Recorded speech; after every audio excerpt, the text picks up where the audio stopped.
In today's episode, we're going to hear from 4 eyewitnesses who've had strange and terrifying experiences in and around the Appalachian Mountains. But before we get into today's episode, be sure to go ahead and smack that subscribe button for stories just like these. Let's go. My friends and I were on a hiking trip in the Smoky Mountains in North Carolina during September of 2010. We were camping at a place known to us as Deep Creek. We had been hiking for roughly 3 days, and it was the last night of our trip. Everybody wanted to go on one more hike before finally calling it quits. I wasn't really feeling up to going, but my friend convinced me that this would be an awesome experience, since the amount of trails are minimal. So I agreed, reluctantly, knowing full well what could happen if something went wrong. But hey, it sounded fun, right? Well, that's how it started. At first, it was just us 4. Me, my buddy Chris, his brother Mike, and his best friend Nick. The first hour into the woods, everything seemed fine until all of a sudden, as we were walking through the thick, dense brush, Mikey said he had heard some rustling behind us, which ultimately made him nervous, enough where he decided that maybe it's time for him to leave. So he bailed out, saying goodbye, without any problems. So now we're down to us 3. Well, things continued along smoothly, and that's when Chris noticed another trail leading away from ours towards a deeper part of the mountainside. We figured, why not take this new path and venture out further? And you see, this is exactly when things began to get strange. As soon as we stepped onto this new trail, no more than 5 minutes later, a heavy rain began pelting us. Even by the dense trees and foliage, we were still becoming soaked. And then came the lightning strikes.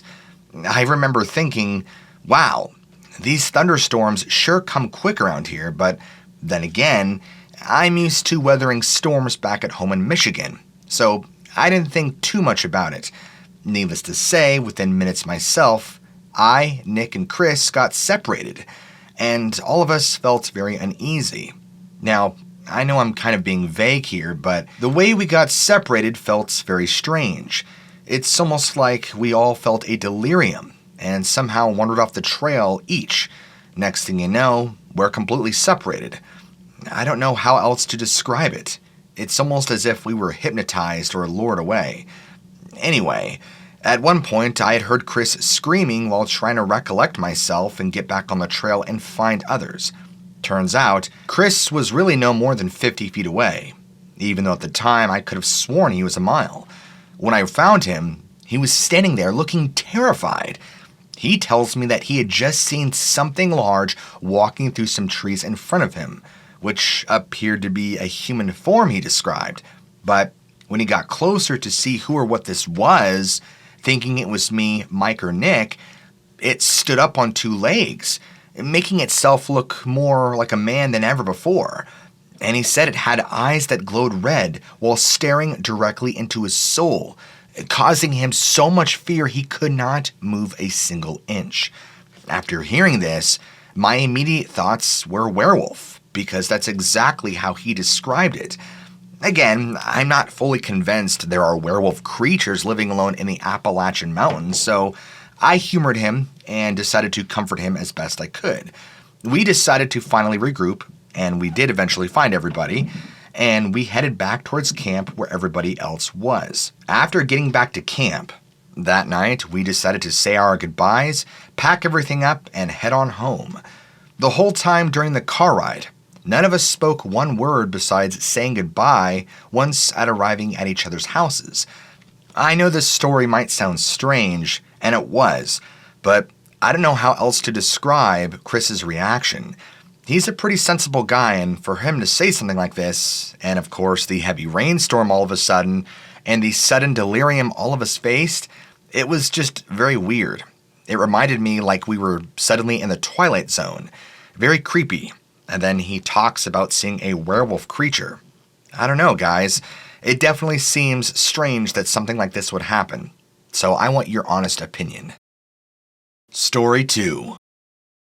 My girlfriend and I were camping in the Appalachian Mountains of North Carolina.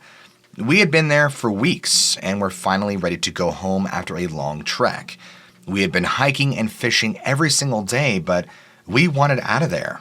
One night, while sitting around the campfire, my girlfriend claimed she had heard something walking in the woods behind us. We were also on a hillside, very, very thick foliage. I told her it was probably just an animal, or jokingly, it may be even one of those Bigfoot things. She said she didn't think so, but I kept trying to tell her not to worry about it. We eventually go inside the tent where we were sleeping for the night. After a few moments of her going outside to use the bathroom, she comes back inside the tent, shaking like a leaf. She was terrified. When I asked what had happened, she said something had grabbed on to one of the trees nearby and shook it violently, right near where she was squatting to use the bathroom. I told her she was probably just dreaming, but then we both heard a loud scream coming from the woods behind us. It sounded like the most ungodly howl, guttural noise you could imagine. At this point, we're both scared to death. Now, both of us were freaking out, and I told her to get the gun that we had. So she gets it, hands it to me, and I tell her to stay in the tent and stay safe. I jump out, ready to fire at this potentially being a bear or a mountain lion, and I looked around and didn't see anything. But then this screaming started. It was coming from behind us now, and whatever it was sounded humongous, and I knew my pistol wasn't about to do anything of what we could potentially face. I run back inside the tent, telling her over and over, keep quiet.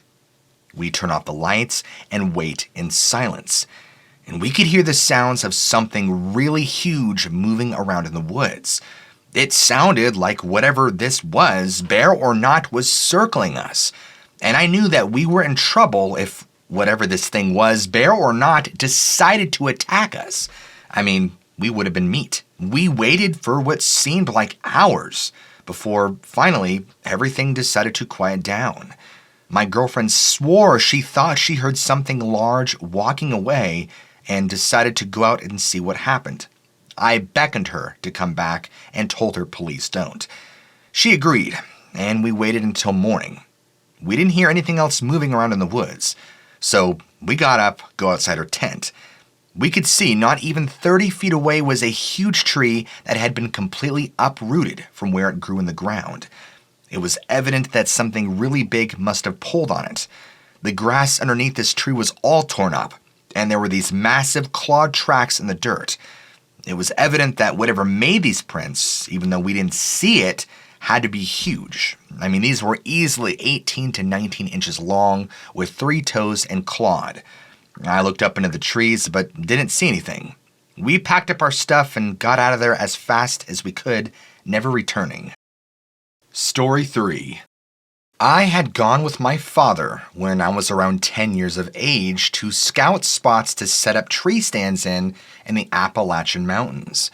I was young, and so I don't remember the exact locations, but I can tell you we were close to a big lake, wherever that would be.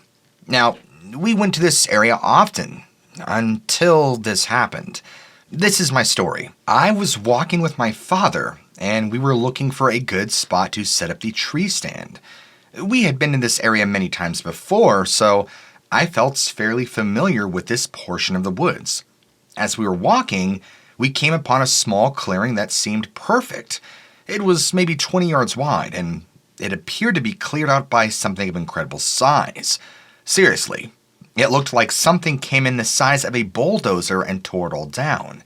As we're going through this opening, my father stopped me. We heard something trailing behind us. He informed me to be quiet so that whatever was making the noise would not hear that we knew they or it was coming. We stood there in silence for about a moment, on very high alert, and we heard it, clear as day. It sounded like somebody was walking through the woods behind us, coming in our direction. Is it true that somebody could have been following us? Of course.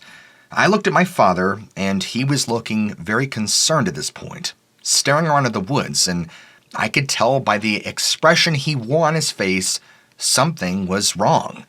I could tell that whatever it or who had stopped because we were quiet now. That gave me chills. We stood there for a few moments in silence listening until something happened to me which has now changed how I view the world and everything around me. We both began hearing this heavy breathing, raspy and hoarse. Whatever or whoever was following us did not seem to be happy about us being there. If I had to guess, if it was a person, the voice sounded like a very large man, but it was hard to tell. Within moments, probably not even one, we were being pelted at by small rocks and sticks. They were small, but they hurt. I remember my father just grabbing me, not saying a word, and tearing out of the woods as fast as we could. He wasn't scared, or if he was, he didn't show it, but he moved with the utmost importance. We didn't go back to that area again after that. I really have no idea what happened in those mountains when I was a child, but like I said, it has changed how I view things.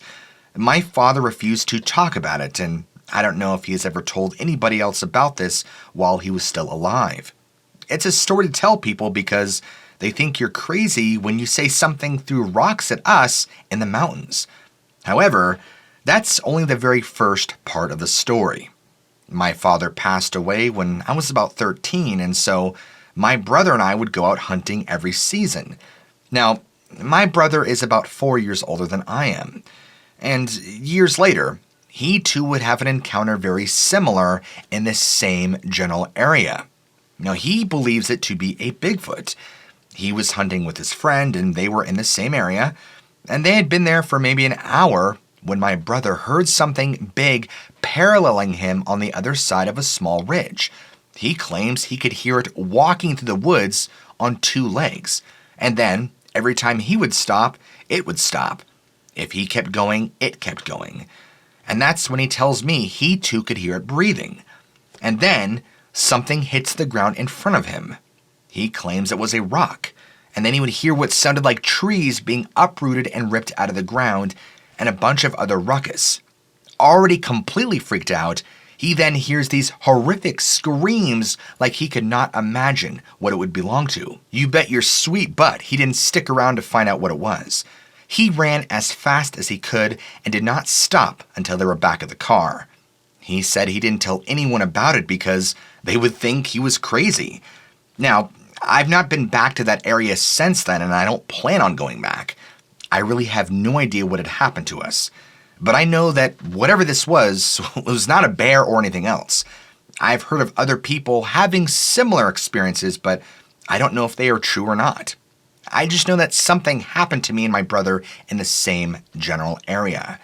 Now that I'm older, I know that that whole mountain range has strange stuff going on with it. I wouldn't be surprised if whatever that was that my brother and I experienced had some part to play in these strange missing persons cases, but that's just my opinion. Story 4. Hi, Lurks. I live near the Appalachian Trail, and I've had a Dogman encounter I would like to share with you. You see, I was walking my dog at night in the woods, right near my home. I was only about a mile in total from my house. Now, the area in which I live is a valley. My home sits on a hill looking down into it. The Appalachian Trail actually runs through this small valley. There is lots of thick tree coverage in the area. I was walking on this old dirt road that cuts right through the woods. The road is maybe 20 feet wide with thick brush on both sides. And sometimes, if you want to go out urban exploring like some of the teenagers do, there are a handful of old, dilapidated buildings scattered throughout the area. There's even a creek about 50 yards from here, and it runs actually right behind my home. We have to cross it nearly every time we want to go walking. Now, by this point, we had been out here walking for maybe 20 minutes. It was around 8 p.m., and I think it was later fall or spring. I can't remember, but the moon was full and shining brightly. And because the area was very well lit by the moonlight, it made it easy to go on a night walk. We were maybe no more than 100 or so yards at the time when my dog began acting strange. He would freeze up and tense, and his hackles would raise, and he would start growling. He is a very, very mild-mannered dog that pretty much never acts aggressive. So I kept whispering to him, "Shh, be quiet, it's okay. It's okay, hun." and I could hear something big moving through the brush on both sides of me. I could hear it moving in front of me as well, and I could smell this very foul odor. I smelt it before and always just assumed it was a dead animal. I have seen many deer and other wild animals that have been hit by cars around here, so I figured that's all it was, but this odor was much worse than that. And I could hear breathing, heavy and deep sounding. I immediately knew, in that moment, why my dog was upset. I figured somebody was going to either hurt me or worse. Then I could hear something sniffing the air. I began to feel very scared and whispered to my dog, "Come," because he was trying to see what it was. I was scared we were going to be attacked. My dog was frozen. He would not move. He began growling intently and staring into the brush on the right side. I could hear something big moving around, maybe no more than 30 feet away from us on the right side of the road. That's when something happened. I kind of got a glimpse of what it was. Something very large with dark brown and black to it.